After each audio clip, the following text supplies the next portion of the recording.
Hello, मी अश्विनी. हा रक्षाबंधनचा video आहे. त्या दिवशी सकाळी आमच्या घरामध्ये ह्या दोघांचं कॉम्पिटिशन होतं शाळेमध्ये. त्याची तयारी सुरू झाली होती. हे दोघे जोपर्यंत आवरता येत तोपर्यंत मी घरातली थोडीफार कामे आवरून घेतली.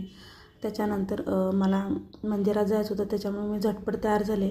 कारण हे अचानकच सांगितलं की मंदिरात जायचा अभिषेक घेतलेला आहे त्याच्यामुळे.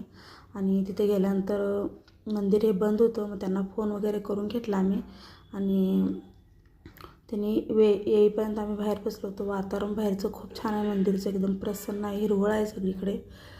त्यानंतर मंदिरचे जे पुजारी आहेत ते आले. त्यांनी आम्हाला दर्शन आत गाभाऱ्यामध्येच करायला दिलं. त्यामुळे खूप छान दर्शन झालं. तिथून आलो, घरी येऊन देवपूजा करून श्रीकृष्णाला आणि गणपतीला राखी बांधली. नंतर आम्हाला जायचं होतं माहेरी. त्याच्यामुळे कपडे घ्यायचं चाललं होतं. आणि जेव्हा आपण जायचं असतं बाहेर त्यावेळी कपड्यांचा नेहमी गोंधळ होतो. त्याचबरोबर दोन्ही मुलांचे पण कपडे घ्यायचे असतात. ते कपडे वगैरे घेतली, सगळी पॅक केलं आणि हे दोघे शाळेतून असं राखी बांधून आले होते. त्यांचा फोटो वगैरे काढला आणि गाडीत खूप जास्त गर्दी होती, त्यामुळे थोडा वेळ उभा राहावं लागला आम्हाला. थोडा अंतरावर गेल्यानंतर बसण्यासाठी जागा पण मिळाली. घरी गेलो, जेवण वगैरे केलं आणि संध्याकाळी छान असे तयार झाले. आणि त्याच्यानंतर राखीचा कार्यक्रम सुरू झाला.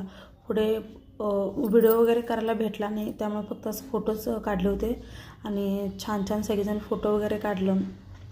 काही मेमरीज होत्या त्या आठवणी सगळ्या मोबाईलमध्ये कॅप्चर केल्या आणि संध्याकाळी मस्त असं बाहेर जेवण करण्यासाठी गेलो होतो. आजचा व्हिडिओ कसा वाटला नक्की सांगा.